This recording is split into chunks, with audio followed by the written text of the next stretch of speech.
And we're back filming the Cavs Nation conversation. Here on stage, I have with us head coach John Fankhauser and a good friend of mine, Sal Sidebotham. Here, we're going to greet the guys, kind of get a formal understanding, kind of what their involvement is on campus and kind of where they're from in their background. Hi, I'm John Fankhauser. I'm the head football coach at Walsh. I've been here for 20 plus years. Started as a graduate assistant and have been fortunate enough to work my way up through the ranks, if you will, to the head coaching position. And I'm very fortunate to have that and excited to continue this as we go. And I'm Sal. I'm a current student here, and I also play on the football team. Yeah. Okay, so we're going to start off with the question for Coach Fank first. Like he said, he kind of worked his way up in the rank to be a head coach. So I kind of wanted to just ask you, Coach Fank, how is it becoming the head coach from once being an assistant coach and just different parts of the team? Well, it's challenging at times because as an assistant, nobody really cared a lot about what you said. They would listen to a little bit, but they wouldn't listen to a lot. Now, as the head coach, a lot of people have a lot of intuition about what I have to say and where we're headed. And the challenges of being a leader of the entire group versus being the leader of a unit have changed a lot in my time now. And one of the things I do miss is the intimate position group that I would have or coach those guys. I would get to know those guys a lot. But now with being the head coach, I don't have that intimate reactions and interaction with those young men. So, but I do get the opportunity to talk to a lot more people in a lot more different situations and try to keep them going. Yeah, for sure. Okay, so with Sal, we're going to ask him, what made you choose Walsh, Sal? What kind of brought you to the decision to come to North Canton? I think it had a lot to do with the people. I wasn't a hugely recruited guy out of high school. Had some D2 offers, had some D3 offers. But what really got me, committed to Walsh was just the people, the connections I made with the coaches. I actually came in the year Coach Pfeiffer was here. I knew of Coach Fank, and I knew of Coach King, who was actually my recruiting coach. And I just think those relationships that I made with them was kind of what brought me here, and I'm glad they did. So. Yeah, definitely. I will kind of want to back up Sal in saying that I think Walsh has positively affected me in a good way with the people that's been on campus and everyone that I can interact with and kind of just networking, kind of meeting new people and building a relationship. Sal, I wanted to ask you, how do you balance school, football, and everything else and maintaining your criteria, your grades, and keeping on top of your studies? It's a tough thing to do. I know a lot of student athletes do it, but I commend everybody that does do it. It's a lot of time management, I think.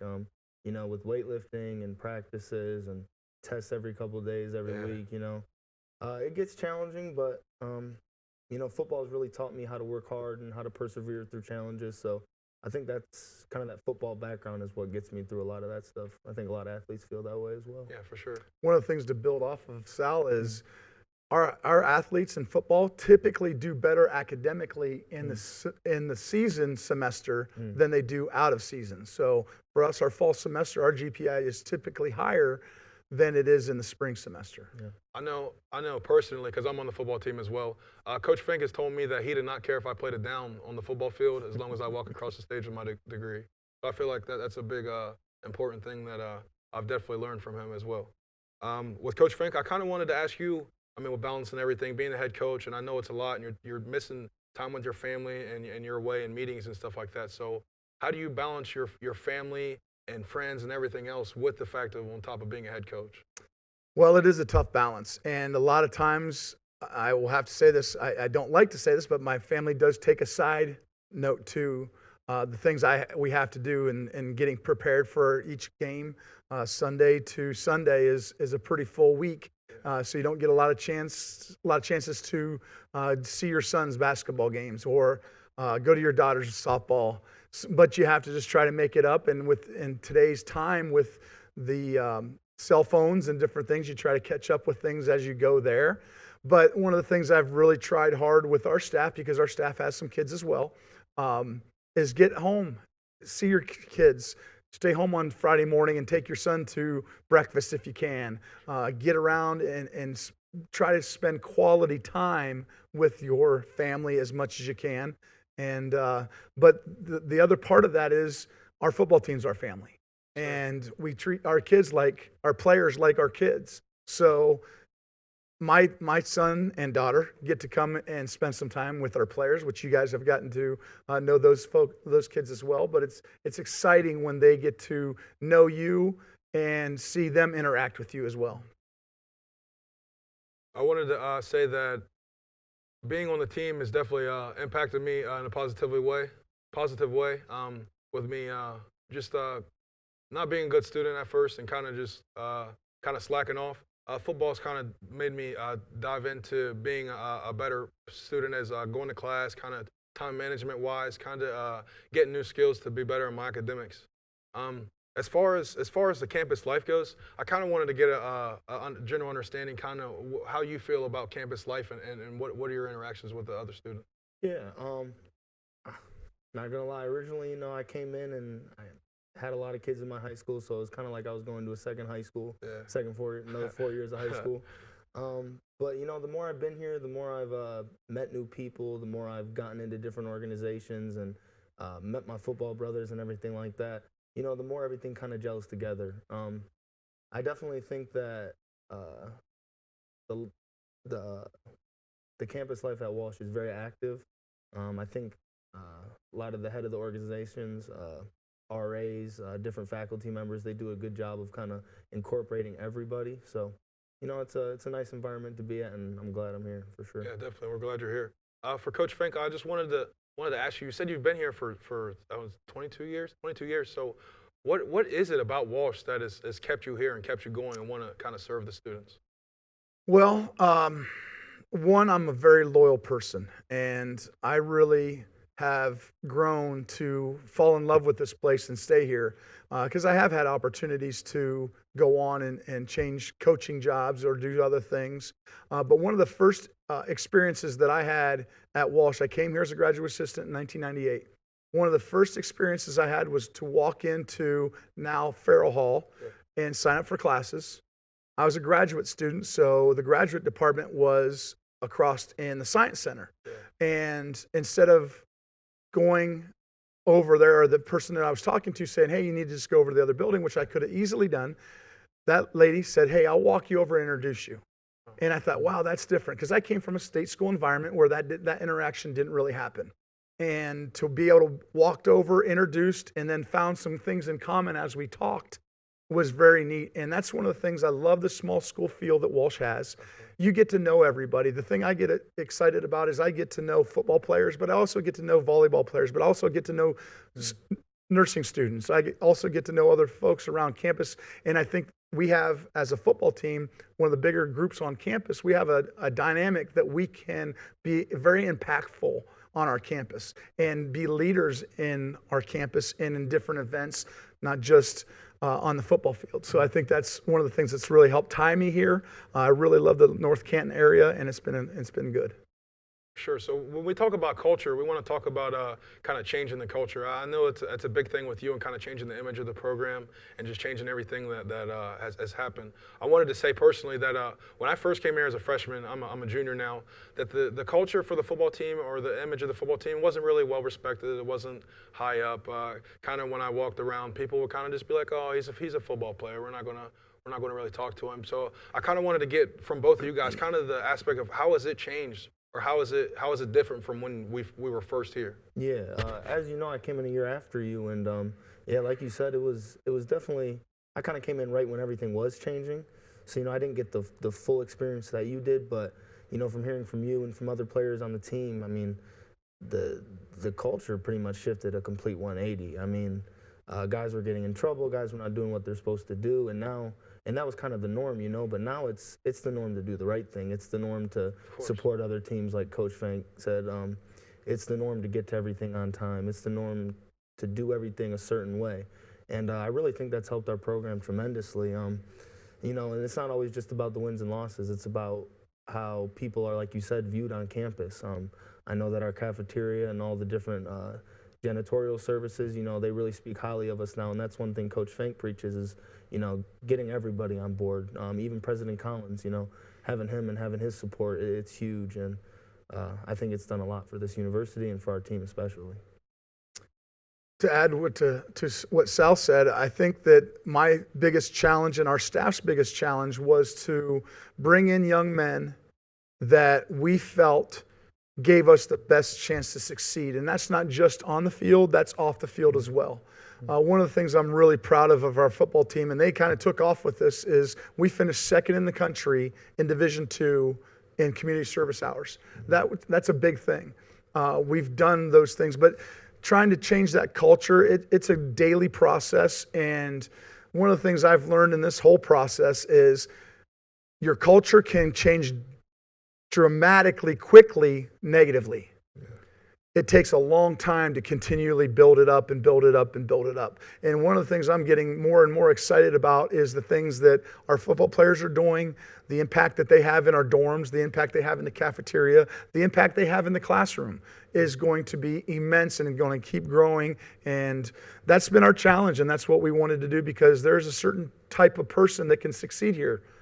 There's not one person that can't succeed here, though. And when we come in and we give them the parameters for success, they usually fall in line and get into those things. And that's just comes from our coaching staff. It also comes from our athletic director. All those things are tied into giving our young men a path to succeed. And again, it's not just about football. It's about life and how you react to life and things that happen to you. And I think from those words, you guys can kind of tell that the Walsh culture is definitely headed in the right way. I kind of wanted to wrap things up. We're kind of going to get into football talk. We're going to kind of talk about the biggest triumph of the season, the best memory of the season, the kind of all-man come-on moment. What do you think your best memory of the season will be, Coach Frank? So far, the best memory of the season, one would be the win at Lake Erie, winning the Pride and Passion Trophy. That was a big deal for us, and to kind of get that going and start that rivalry. One of the biggest aha moments, I guess, is the other night at the volleyball game, watching our volleyball team beat Malone. I'm disappointed because we don't get a chance to play Malone anymore. Definitely. And that's something that I miss, because having 20 plus years of that rivalry is tough, and not having it anymore is frustrating. But that was one thing, to see our volleyball team go out and win and sweep them in 3 games. It was a great deal. But I don't know if I have a come on man moment yet. No come on man moment. Okay, so Sal, what do you think your best memory from this season will be? Or have you had one yet? I wouldn't say I have a specific one. Yeah, I'd just say the season overall, As I know and as a lot of guys kind of grow into the later half of their career, time kind of seems to slow down, Yeah. So I just kind of embracing every game, embracing every, practice, trying to make the best out of every situation. And that's kind of been my favorite memories, just bonding with you guys, bonding with the coaches that we have, and just playing football, to be honest with you. What about the come on man? I know you got come on man. I don't know if I have a specific one, but there's been a couple incidents that were like, oh, come on, man, for sure. I don't know, just some stuff in practice. Probably Matt Amison dropping 4 picks today. That was fine. that was some man. But, that was a mess. As far as football goes, what do you guys think to move into the next season? What do you think the transition, how it needs to be? What do you think needs to happen? I think, like Coach Fink said, we're definitely on the right path and everything is changing, but it takes time for sure. We got a lot of young guys out there on both sides of the ball. So I think a lot of it is just developing our young guys and making sure we keep our core and our older players together, and making sure that we're on the right path and on the right mission as a unit.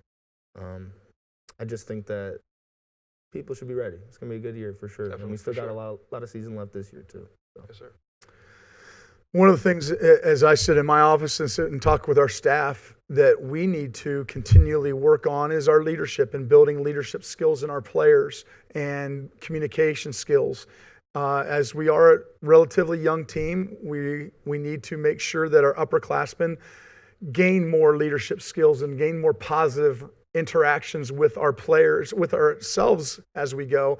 I know I preach to you guys a lot, is it's not always what you say, it's how you say it. Yeah. Things like that. We need to continually grow those things, because we are going to be an older team at some point. And the more experience we get on the field, it doesn't matter if you're a freshman, sophomore, junior, whatever. If you've played, you've played. There's nothing that replicates playing time. And the more that we can get those leadership moments and gain more strength and knowledge of the game, the better off we will be. But it's going to be big to develop leadership. Yes, sir. And now we're going to switch to a segment. It's called Two Truths and a Lie. So basically, these two our guests are going to come up with two truths and one lie, and we're kind of going to see who's not telling the truth. Okay, so I think we're going to start with Sal. We're going to ask, what's your two truths and your lie? All right, so the first one would be that I've broken 7 fingers. All right. The second one would be that up until 4th grade, I did gymnastics and I tap danced as well. And then the third one would be I own a 1994 Toyota Camry. No, Sal, for some years. So the It's kind of hard when you both know me, but yeah, I think I might have got I think you. the breaking of the 7 fingers. I think I'm going to go with the 7 fingers as well. That's a lie? Yes, the non-truth. You're both wrong. You Really? did You didn't tap gymnastics? dance? No. You think I tapped that? I was like, I would have What? thought you might have. I thought I gave it to you guys. Having known your father, I thought he may have forced you into something like that. No, not that. Golf was actually what he forced me into. Okay. Yeah, no, definitely not that. All right, Coach Fink. Coach Fink, what is two truths and a lie for you? All right. Number 1, I enjoy baking and woodworking. That's number 1. Okay.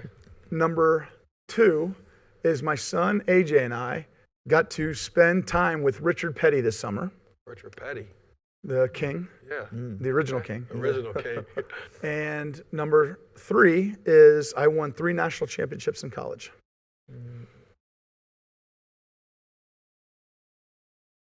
I can't say that you enjoy baking. I want to say, what do you think, Sal? I think he's trying to trick us. I think he does enjoy woodworking and baking. And I know you did win a national championship, but I don't think you won 3. So I'm going to go with 3 national championships. The 3 national championships? Yeah. The 3 national championships, is that it? Is that your guess as well? No, mine is the baking. I don't think you're a good I don't think you like baking. I do enjoy baking. Mm. My son and I did get to spend time with Richard Petty this summer. Okay. And I played in 3 national championships, but we only won 2. 1-2. But how was that with Richard Petty? How was that experience? The king was really neat. We kind of stumbled upon him.